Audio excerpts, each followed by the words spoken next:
All right, we'll go ahead and get started. So just to give you all a little bit of background about us, me and Peter, is that before the pandemic, we were tax controversy attorneys. So we helped small businesses that had tax troubles, whatever those troubles would be. So it could be sales tax issues, payroll tax issues, income tax, audits, just large collection cases where people needed to get into compliance, things like that. Those were our people, and those were our clients, and those are the people that we helped. When COVID hit, we knew these people, these clients of ours, were going to be in real trouble if they had to close for any amount of time because their margins were so tight. And so Peter and I dug down deep into the CARES Act and worked with our clients in helping them with PPP. That's what started everything. In the beginning, you couldn't use PPP and ERC together. And so we stuck with PPP, worked with our people to get them, I think it was first 15,000 and went up to 20,000, and working through the forgiveness rules that changed many times. I have a fond memory of a Memorial Day weekend where guidance was dropped at 7:30 p.m. on a Friday, and Peter and I had a presentation at 10 a.m. on Tuesday. And so we had to figure out what changed and how that, applied to our clients and how it's going to apply to people overall during that period of time. Well, Congress kind of looked at the pandemic as they were going to turn the economy off like a light switch for 8 weeks, and then they were just going to turn it back on. Everything was going to be fine. As things continued and progressed, they realized that was not going to be the case. And so in December of 2020, Congress decided, okay, you can use PPP and ERC together, you just can't use the same dollar twice. And that really changed the game for us and for our clients. So then we started working with our clients and those that were eligible to determine if they were eligible for the employee retention credit. And what happened is they were able to pay off all of their tax liabilities, and some even got money over and above what they owed due to the employee retention credit. It was really amazing. And since then, Peter and I have been on this kind of informational campaign, educational campaign to tell people about it, to talk about it, and to make sure that people are doing it properly, because you'll hear Peter talk about, there's a lot of noise out there. I'm sure you guys have all gotten 58 robocalls saying that you're eligible, even though you don't have any employees, or all kinds of other like concerning and problematic things. Whereas we want to make sure that people are doing it the right way. And so we hope to share all of that information with you going forward. Peter, you want to take it over? Yeah, so the goal is to do a little bit of background, talk through eligible employer analysis, talk through some qualified wage analysis, talk about timing and when you ought to be thinking about doing this, and then just some special issues. So just to start off, just try to remember everything that was coming at you from the CARES Act and the Paycheck Protection Program. Employee retention credit was initially part of that. As Rebecca said, you can't do both. You had to pick a lane, and basically everybody picked the PPP lane because it was worth 15,000 and change per employee. And at the beginning, ERC was only worth 5,000 and change per employee. There was also the Family First Coronavirus Response Act, FFCRA. There were deferrals of employment tax payments. Those need to be repaid by now. But if you had done that, half of the deferral was due December 31st, 2021. The other half was due December 31st, 2022. Later on came the Restaurant Revitalization Fund, the Shuttered Venue Operators Grant, SVOG. And then the president said every place in America is a disaster zone, which opened up some pretty favorable lending terms through the Economic Injury Disaster Loan, or EIDL. The ERC legislation, these next two slides are just basically everything we know about ERC comes from these two things. So, it started with the Coronavirus Aid, Relief, and Economic Security Act, very commonly and affectionately known as the CARES Act. That was March 27th, 2020. And again, the initial rule was pick a lane, either PPP or ERC, but not both. The Taxpayer Certainty and Disaster Tax Relief Act of 2020, the Relief Act, turned everything on its head. December 27th, 2020. And it said now, you can do both programs. There's some detail in there where you can't double count, and we'll get into that nuance, but in addition to not only being able to claim the credit for wages paid in 2020, if you're eligible, you can now go into Q1 and Q2 of 2021, and they changed some additional computational issues. Then new administration, new Congress, they come in and pass the American Rescue Plan, adding to ERC for quarters 3 and quarters 4 of 2021. And then just to, make sure everybody was paying attention, and they passed the Infrastructure Investment and Jobs Act, which is the Infrastructure Act, mid Q4, 11/15/21. And said, hey, just kidding. You actually, most of you aren't going to be able to claim it for Q4 of 21. Only very limited population can do that. So this is the legislative framework, and then a lot of what is included in this presentation comes from these notices. This is the IRS's interpretive guidance. The big one is Notice 2021-20. And then they've come a couple of revenue procedures for what to think about PPP and some of these other grant programs. And then just to make sure everybody understands what we're talking about here. So Congress decided that the way that you claim this is going to be on a Form 941 or 941X, an amended payroll tax return, employment tax return. Just that's what they chose. That's why we're talking about that. That's how they said this is how you're going to get it. The form pre-pandemic was basically just so that employers could self-assess the wages or the taxes on the wages that they paid in withholding. That form has changed several times. It's gotten more and more pages, and that's just how they've said they want you to do it.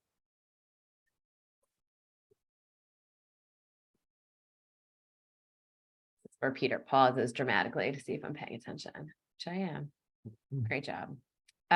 What is the employee retention credit? What are we talking about? Well, it's a pretty lucrative refundable tax credit that if you are eligible, businesses can get a lot of money back for retaining their employees. So we say refundable tax credit, and I'll say this a couple of times throughout this presentation. We say refundable tax credit. It is not a carry forward nebulous tax credit that's going to be carried forward for 20 years and you'll eventually get the full benefit of. No, you're actually going to get money back based on each return that you file. So if you're eligible for 3 quarters and each of those are worth $50,000, you're going to get $150,000 from the government due to your eligibility. So how do you calculate it? For 2020, an eligible employer is allowed a credit against applicable wages equal to 50% of the qualified wages up to $10,000 for the entire year. When Congress expanded the rules and said, okay, you can use ERC and PPP together, they made the credit more lucrative and they made it easier to get. So for 2021, instead of 50% of $10,000 for the entire year, it's actually 70% qualified wages up to $10,000 per employee for each quarter. So that means that if you are eligible for the entire period of eligibility, which is like March 13th, 2020 through September 30th of 2021, you can get up to $26,000 per employee, in a check back to you. It's a pretty incredible program, and certainly the most significant that I've seen, in my time of practice. I've been practicing for 12 years. So has Peter. We haven't seen anything like this before. So how do you know you're eligible? An eligible employer is an employer which is carrying on a trade or business during the calendar quarter for which the credit is determined. And you either have a significant reduction in gross receipts. So the gross receipts are less than 50% of the gross receipts for the same quarter in calendar year 2019 for 2020. And in 2021, remember I said they also made it easier to get. All you need is an 80% of the gross receipts for the same quarter. So a 20% decline, you only need to have 80% of the gross receipts for the same quarter in the calendar year of 2019. Additionally, there are also alternative reference periods for 2021 that allow for automatic qualification for successive quarters. So what that means is for Q1 of 21, if you are down 22.4%, and then in Q2 of 2021, you're up 1,000%, you're still automatically eligible for that Q2. which is pretty incredible. We've had practitioners push back on us about this because they're so nervous. Like, how can they ask the government for money if it shows that they were profitable that quarter? You know, how does that work? And there is no test here in the same way that PPP, where there's something that says, I certify I need these funds in order to keep my business going. It has nothing to do with that. This is like buying the energy efficient light bulbs and getting $3 back. This is just a tax credit. If you're eligible, you're eligible. There's no requirement that there has to be a need for the business to qualify for these credits. Now, the gross receipt test of eligibility is very simple math. It has nothing to do with whether or not the decline in receipt has to do with COVID-19. We had a client who closed 7 locations, January 1 of 21. That made it eligible, you know, for that year because of that gross receipt decline. It doesn't have to do with COVID. The next test, which we'll talk about in a second, it has to be tied to COVID. So it's very different in that regard. Go to the next set of slides. Okay, so where Peter and I spend, I usually say the majority of our day, but it's really like 92% of our day, is arguing about whether or not a business qualifies for a full or partial suspension of trade or business operations. So unlike the gross receipt test, which is very black and white, you either have it or you don't. It doesn't have to depend on anything. You don't need any kind of certification that you need it or anything like that. This test is different in that it's subjective, or more subjective than the black and white gross receipt test. So your operation of your trade or business is fully or partially suspended during the calendar quarter due to orders from an appropriate governmental authority limiting commerce, travel, or group meetings for commercial, social, religious, or other purposes due to the coronavirus disease 2019. So you need to have a portion of your business or all of your business fully or partially suspended due to a governmental authority, due to an order. So it can't be you should socially distance or you should close if you are not an essential employer. These have to be shalls, they have to be musts. The government has to be telling you that you cannot do something. Think about it like eminent domain. The government has to come in and basically build a road in your backyard, and therefore you're compensated for that. If you just don't use a portion of your yard because you choose not to, it's not the same thing as the government taking something from you. And this gets really challenging. I mean, this is where we really have an issue, is because when you're looking at, is there another slide past this? Or so it's a facts and circumstances test. So you're going to be looking at absolutely everything altogether. Now, if a portion of your business is fully suspended, you're looking in 2019 land. So if you're a restaurant and Larry Hogan is your governor, who's ours, and he says restaurants are essential, they must stay open. It is March 16, 2020. However, there should be no in-person dining. So a portion of all restaurants' business was fully suspended. You could not have any in-person dining. So then you have to look back to 2019 and say, okay, was the in-person dining more than 10% or more than a nominal portion of this company's business or revenue or hours worked in 2019? So that is still pretty clear. You can still look at that metric and say, yes, absolutely, it was more than 10%. I'm eligible for this entire period of business suspension and operations. However, when the government then says, okay, you can reopen your indoor dining, but you're subject to 6-foot social distancing, and you're subject to extra sanitation measures, and you're subject to an hour's curfew. Well, then we're looking at something different, and we're looking at whether or not these restrictions had more than a nominal effect on the business's ability to provide goods or services. So this is the hardest test, because now you're looking at the whole. You're looking at, hey, this restaurant added drive-through, it added DoorDash, it added all of these things to help it through the pandemic. And now they're able to have 10 tables in their dining room. Are these restrictions still more than a nominal effect on their ability to provide goods and services? And the only one that can tell us that is the business owner. We have to ask very specific questions. We do very thorough interviews, and we look at the government orders and make sure everything is matching to show us that this is, more than a nominal effect on their ability to provide goods and services. And that's a good point, right? Like we can explain the CARES Act and the subsequent legislation and what the notices say, and we can pull the governmental orders, but we didn't know these business owners in 2020 or 2021. So it really is a collaborative effort. And, I'll get into some of the IRS's response to this stuff, but if you're working with someone, you need to be really working with them to make sure that you understand the theory of the case, you understand why this works. You understand the metrics that you're identifying for knowing what you would pass across the table to a revenue agent if you were audited on this, because this stuff is not easy. And it is not, quick and dirty 2-minute eligibility and anyone who's telling you it is not correct. Anyone who's giving your eligibility based on 5 questions on a website, that's not determining your eligibility.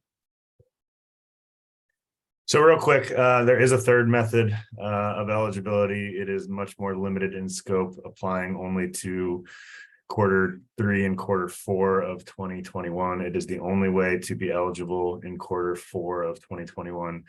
2 big, just definitional issues. By definition, a recovery startup business is a business that began operations after February 15th, 2020, and the average gross receipts of the business were less than $1 million. That gross receipts test, we'll talk a little bit later, gets tricky when when the potential recovery startup business is part of a controlled group of corporations. So just pause right here. It's worth noting that each of these is, each quarter is its own test. So you could be, have a decline in gross receipts in one quarter, have a, full or partial suspension of trade or business operations in another quarter, and be a recovery startup business in another quarter, Q3 or Q4. So again, you need to understand why someone is telling you that you're an eligible employer. And that's because the IRS is starting to pay attention to this stuff. So I went through the timeline of legislation, the last of which was November of 21. There were some notices that were put out along the way, but then very little was said. And I think you can tell that Congress IRS has made this program really hard to do it the right way and really easy to do it the wrong way. And we've seen mills pop up, and I'm sure you've heard radio ads and gotten text messages and all that kind of stuff. Finally, October 19th, 2022, government said something. And, they said some third parties are taking improper positions related to taxpayer eligibility for and computation of the credit. Improperly claiming the ERC could result in taxpayers being required to repay the credit along with penalties and interest. We were in a convention in Las Vegas, tax convention, in December, and you had representatives from IRS, both from civil enforcement and criminal enforcement, both acknowledging that they were aware of ERC and were looking into it. In April, the IRS added ERC to the Dirty Dozen list. The Dirty Dozen list is an annual compiling of the most prevalent tax scams, the worst of the worst, to try to warn the public about things to keep an eye on. This was how they opened the Dirty Dozen season. So just be careful. Make sure you understand the theory of the case. Make sure you understand eligibility. Make sure a preparer is giving you copies of governmental orders, showing you where this is the language, interviewing you about what your experience was. Go back and look at what emails you were sending to your folks and policies you were pushing down, and think about how you were staffing and how things changed. Because we're 3 years removed from a lot of this, and you're going to want to do it now as opposed to even more years removed if you're audited. So real quick, that was sort of eligible employer analysis, where you have to contend with qualified wages once you determine eligibility. There is a rule basically Congress said, look, we want to help the little guy. And in 2020, they called the little guy an employer that averaged 100 or fewer full-time employees during 2019. So your reference period's pre-pandemic. They made it a little bit easier. And this is the general trend line, was to make it easier to get a little bit more lucrative. Average of 500 or fewer employees for 2021. Basically, it changes the definition of qualified wages to only those wages paid to employees for time that they were not providing services. Government has said that it is a full-time employee count. So it is on average 30 hours per week or 130 hours per month. Basically go through and tally up each month in 2019 that you were open and divide by 12 if you were open for the full year. I think that's all we have to touch base on that one. Rebecca, your favorite slide. Impact of other credit relief provisions. So the employer's ability to claim the employee retention credit is impacted by other credit and relief provisions. So like we said, you could file these two things together. Well, you could use both programs, but you can't count the same dollar twice. So what we do, and for every ERC, whether it's $3,000 credit or a $30 million credit, everyone gets a work paper that's going to show Peter Huckabo earned, $18,000 in Q1 of 2021, and we're going to take $10,000 for the employee retention credit and $8,000 toward the PPP forgiveness period. It's so important that all of this stuff is broken apart, and whoever you go with, make sure that they're doing this for you, because if you are audited in a year, 2 years, who knows, you're going to want to look at this information and make sure that it's easy to figure out when the IRS says, hey, how'd you calculate this? You can show them, hey, I got $10,000 of wages from Peter. Somebody else, maybe who made $6,000 that quarter, is going to be a little bit trickier, right? Like, how are you going to figure out how best to maximize that? And, our accountants do it, but whoever you're going with, make sure that they're taking the max they can on employees that are under $10,000 or 10,000 and less, and trying to capture more PPP wages on employees that earn a little bit more money. RRF is a little bit different because for a couple of the quarters, you actually can double dip, and for a couple of the quarters, you can't. Just make sure you're talking to somebody who knows what they're doing. So just to kind of recap all the things that we've talked about, make sure if you're doing this, that you're like, if you're a CPA and you're doing this, you want to make sure you're doing a thorough interview with the client.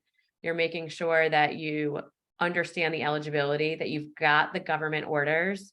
We've seen preparers that are not us use foreign orders. That's not correct. They need to be from federal, state, local government. Make sure those are included in your packet that you're giving your client, along with those work papers. And then lastly, actually claiming the credit is on the 941.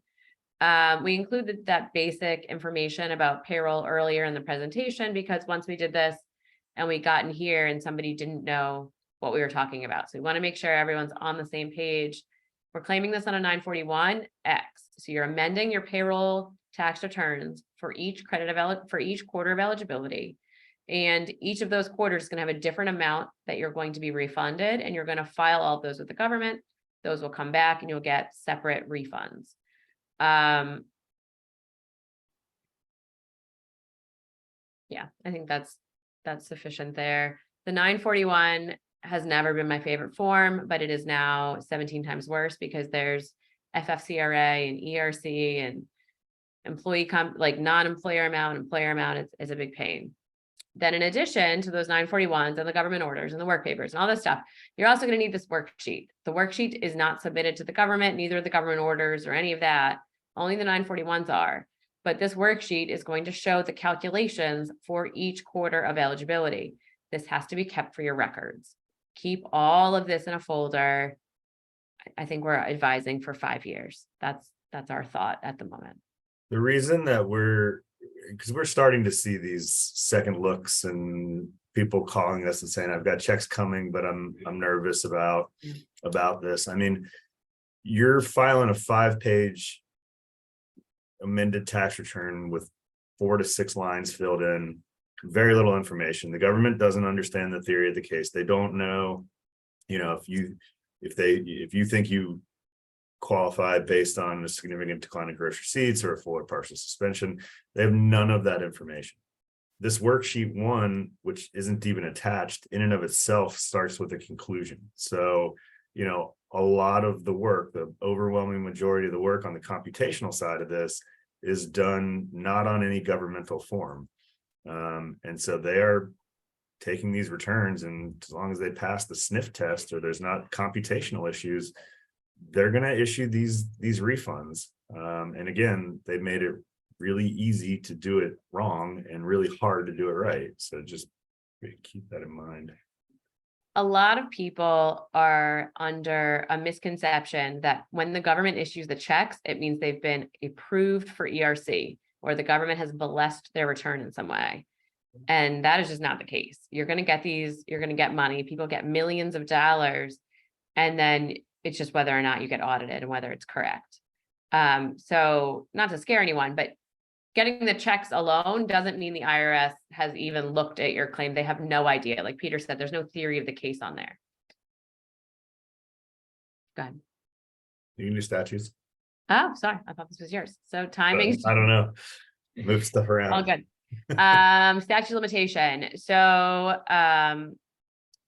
for us lawyers, statute of limitations is like one of the first things you learn in law school about everything. It's super important. Don't miss dates, refund statutes. Don't want to miss those dates. And then obviously if people can't come back after you, make sure you understand those dates as well. So that's kind of the issue here. So generally an assessment statute expiration date, meaning that the IRS is auditing your claims and whether or not they can say claw back money that's been paid out, is 3 years from the date of filing the original return. So this makes no sense, but this is what it is. It's 3 years from the date of filing the original return.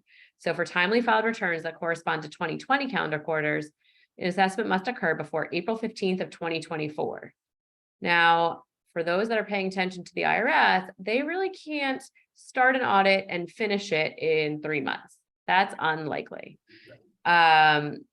So either Congress is going to extend that statute, which is possible. It's on a watch list of legislation that could possibly go through, or 2020 might fall to the wayside, and we'll just have to see what they do with 2021. So for timely filed returns that correspond to Q1 and Q2 of 21, the assessment must occur before April 15th of 2025. For the last 2 quarters of the employee retention credit, and Q4 is only if you're a recovery startup. So if you're not a recovery startup, then you should not have filed Q4, and you should only be worried about Q3 of 2021. And that statute is 5 years from the date of the original return being due. So different legislation was put in place for that. Why they didn't expand the statute for all quarters with that legislation, no one knows. That's the assessment statute of expiration date. So that's when the government can come back after you. The next thing to worry about, or to make sure that you're paying attention to, is the refund statute expiration date. So that means if you file and you miss the refund statute expiration date, nothing is getting processed, you get rejections, and you're done. So the refund statute expiration date, or RSED, was not extended, and there are due dates for those. So April 15th, 2024 for all claims in 2020. Sound familiar? It's the same as the ASED for 2020. And then for 2021, it's on or before April 15th of 2025. Now, the reason you have one date of that everything is due by, even though your quarterly payroll periods are due throughout the year, is because a 941 is deemed filed April 15th of the following year. And then the refund statute expiration date is 3 years from that date. And so for all of your 941s for 2021, those are deemed filed April 15th of 2022. And then the refund statute expiration date is April 15th of 2025. These are very important. You don't want to be on the wrong side of any of these dates. So make sure if you're filing to file before April 14th, 2024, and just pay attention to the ASED or the audit statute, the assessment statute expiration date, or when IRS can audit you, because it's possible that they'd be out of statute. All right, my slide. So substantiation for the credit. And this is what anybody you're working with should be working toward, and this is all based on one of the notices, 2021-20 question and answer 70, which basically says if you're qualifying based on a full or partial suspension of trade or business operations due to a governmental order, make sure you have that governmental order. Couple of thoughts on that are, these things were in place for 2 weeks. They were tweaked. They came down maybe during the summer. They came back up in the winter when it got bad again. You've got to go through and pull each of these orders. You may have multiple orders that were impacting you at the same time. This can end up being hundreds of pages long. If you operate in different jurisdictions, you may be looking at different states, different counties, whatever it was. These orders are also starting to come down. So what I've noticed over the last few months, especially since November, is that when an election happens and a new politician comes into place, they get a new website, and then they don't want to host stuff from previous administrations. So something to think about if you need to go back and find these things. It can be a challenge. Not impossible, but it can be a challenge. If you qualify based on a significant decline in gross receipts, you need to be able to show that. Generally, that's quarterly P&Ls that you can compare from one to the other. And you just want to make sure that you've booked those dollars in the door to the right calendar quarter. Records of qualified wages may be the easiest stuff. That's really just payroll data. But if you're a large employer, you need to have evidence to show that wages were paid to someone who was not providing services. So how do you do that? Pay logs, scheduling schedules, timesheets.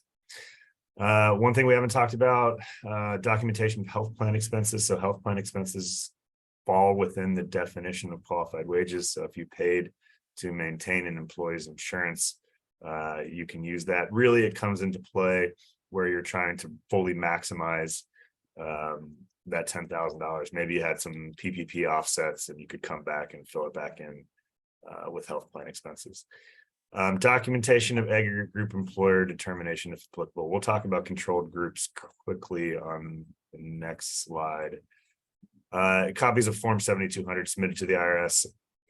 In their infinite wisdom, they thought that they would be able to pay these credits out even before the calendar quarter had ended. And this was a way to basically claim in advance. For those of you that do any type of work in this space, that is so laughable that would have ever worked. It didn't go anywhere. Keep copies of the federal employment tax returns, retain the documents for at least 5 years. That's based on the previous slide, and understanding what Congress is trying to, well, maybe what they're considering doing and adding to the statute of limitations.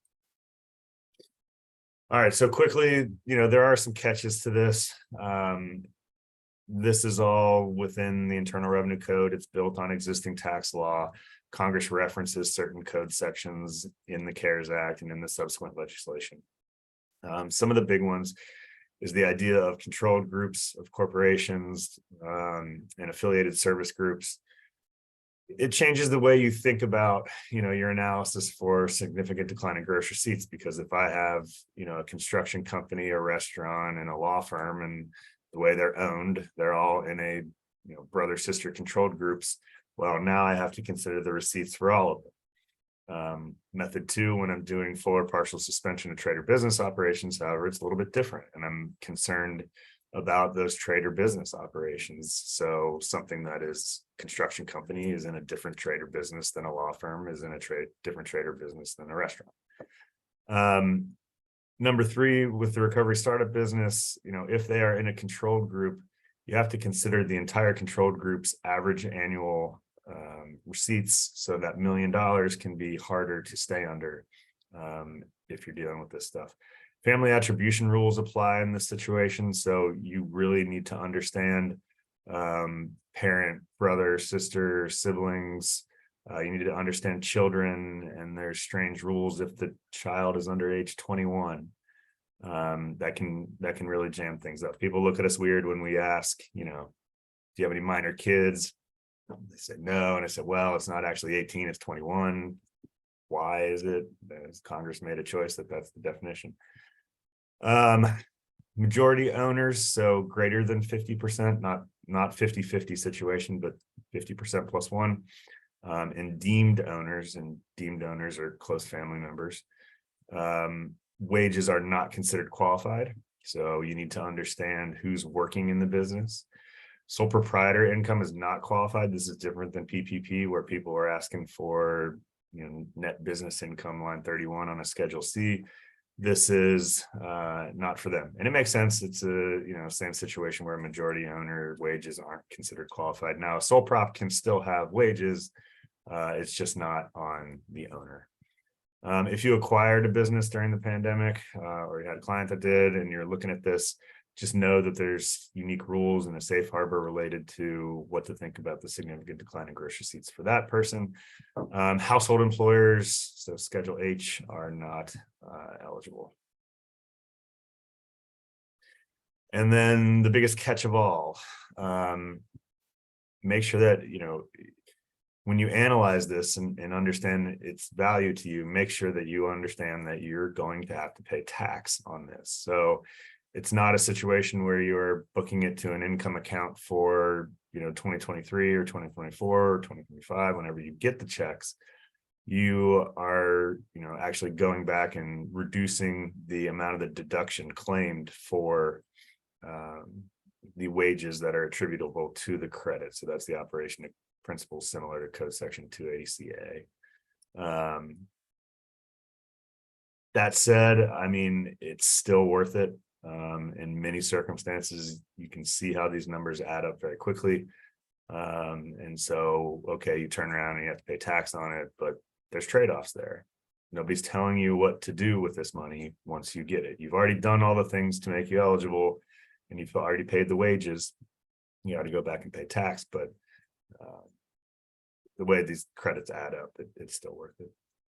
And the fact that you can just take it as the distribution, as business owners, y'all have had a rough go of it over the last few years.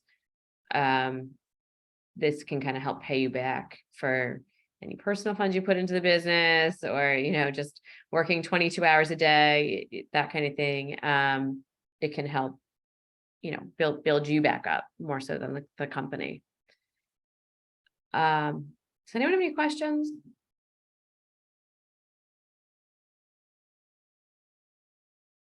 No. Well, I always close with this, is that, Peter and I used to solely practice in tax controversy. We solely did, tax defense against the government. What we've been doing over the past 3 years has been just so rewarding. We're able to actually get companies back on a good foot and be able to kind of erase years worth of debt. We have a question. Can you please recap the controlled group issue?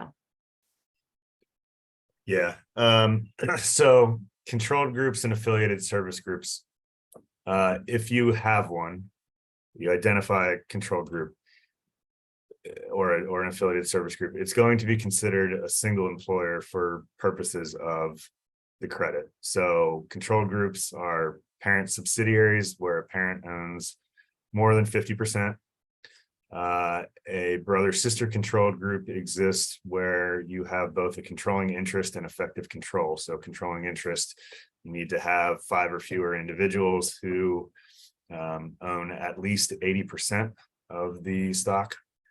And then for effective control, those same 5 or fewer individuals need to have at least 50%, more than 50% across the control group and ownership. Then there's combined groups where it's a combination of parent, sub, and brother, sister.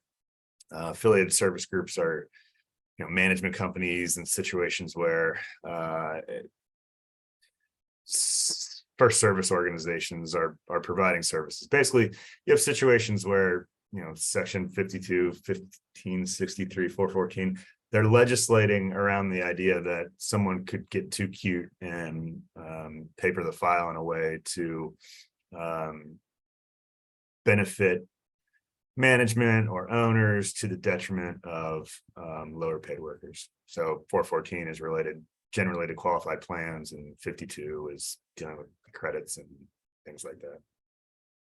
But you have to identify these things, because the way you analyze the credit from day one is impacted. All right. Floods of questions. Teresa, if you owe money to the IRS, will be deducted from the ERC money you receive. Yes. And so in some ways, sometimes it's not worth it. Right? If you owe $6 million and your ERC is going to be $40,000 and you have to pay income tax on it and pay fees to get it done, not worth it. However, if you owe $100,000 and your ERC is $200,000 and you can be done, then it would be worth it, or at least worth conversation. So we tell everyone it's worth to see what you're going to get, look and see what your estimated refund will be. For us, what we do, and different shops do different things, but we don't charge any money up front. We don't charge a retainer to estimate what your refund is going to be, to see what the picture is. And, obviously we have tons of tax controversy clients. What we do for each one of those is to make sure, one, that it makes sense in the controversy. We don't want to charge you money, have you pay more tax to have something get offset if you're going to be an offer in compromise or something along those lines. It doesn't make sense. So we look at it in that vein, but we scope everything for free. We'll tell you what your estimated refund is, what your fee is going to be, what that deliverable is going to look like. That changes a little bit depending on the type of case you have.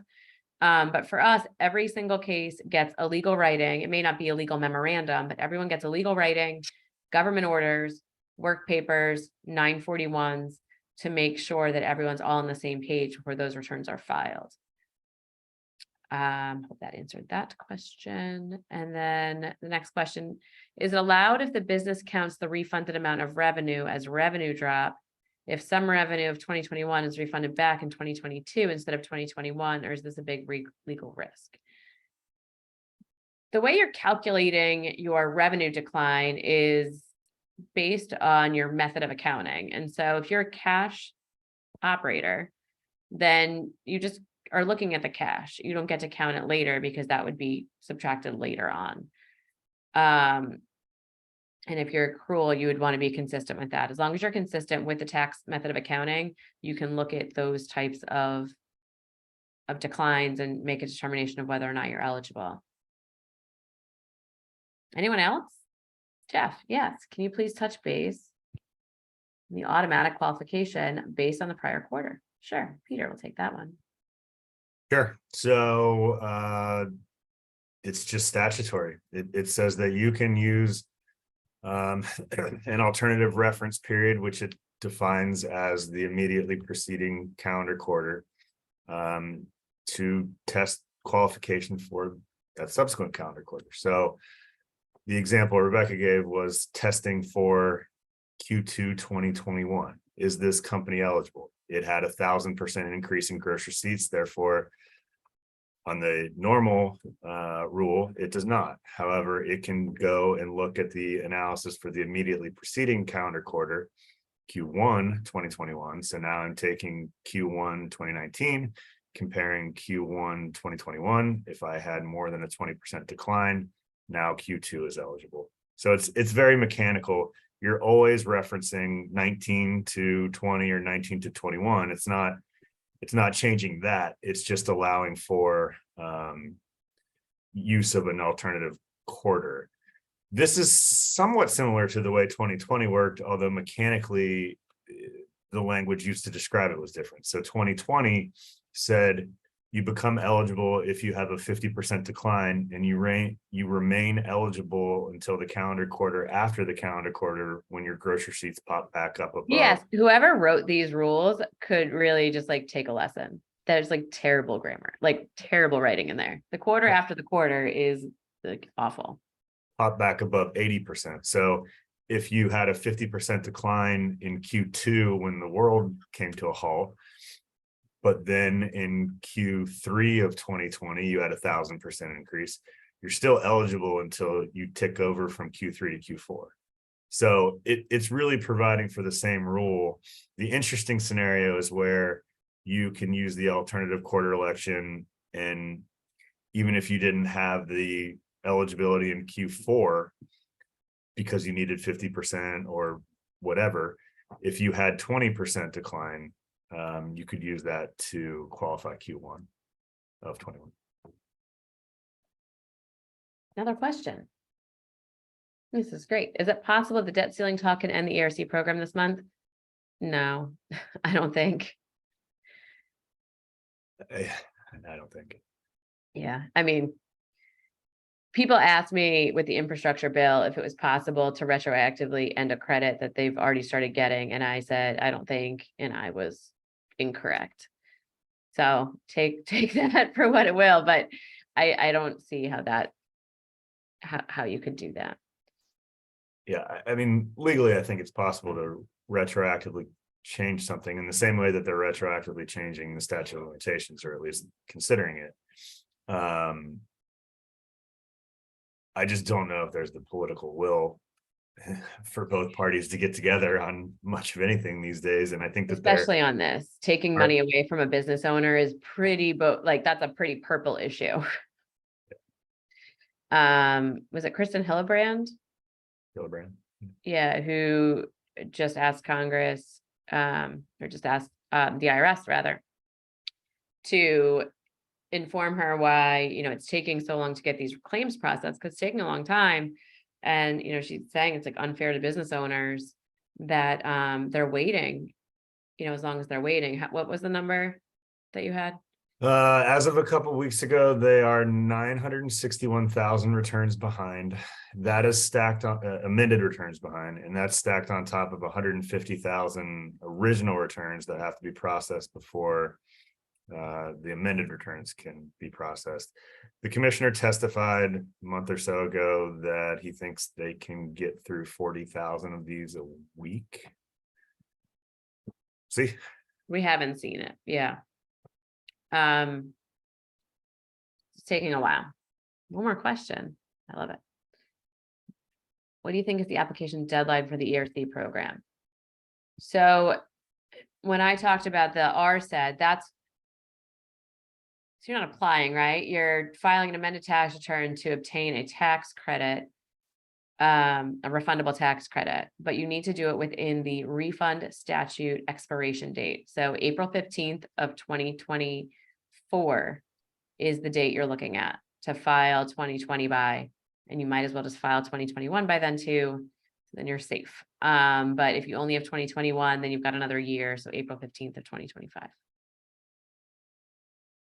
yeah, the language used around ERC about applying or submitting, Approved, yeah. approving is challenging, because what's going on here is in the same way that you file a 1040, your individual income tax, return, and if you had a $500 refund, you wouldn't have any concern that the IRS wasn't going to turn around and send you a check, right? Or direct deposit. The honor system. That's what's happening here too. Again, this is a 5-page tax return. There is no long dissertation about why you're eligible. You don't check a box to say significant decline in gross receipts or trader business, full or partial suspension trader business operations. You do check a box for recovery startup business, but that's the only additional information that's there. There is some free write, but it's a paragraph, and you're basically just identifying that you're amending a tax return based on the CARES Act as amended by the Relief Act and the American Rescue Plan, that kind of stuff. But you're not getting into this is why this works. Yeah, absolutely. Any other questions before we move on? Looks like that is it. Okay. So what I was saying is that we've spent the last 3 years, basically from when the CARES Act was enacted through all the subsequent legislation, all the notices and warnings and dirty dozen and everything else. This is what Peter and I have spent our time on. Our spouses are sick of it. Our colleagues, frankly, are sick of it, but this is what we do. We're like Def Leppard in 1987. and we're not going to get cooler than we are right now. So we're happy to talk about this stuff offline. We're happy to answer questions. You want to do it on your own? Cool. We'll still help you. You're going with somebody else, or you went with somebody else, you're concerned. We'll still make sure that you feel comfortable. I mean, obviously we can't do an entire, we can't file new forms for you like that, but we can certainly answer some questions. We want to make sure everything is done properly throughout. There's a lot of negative stuff happening in this space, and we don't like that. So we want to make sure it's done right, and we're happy to talk to you anytime. So give us a call, shoot us an email. We're nice people. We're happy to do it, and we'll talk to you soon.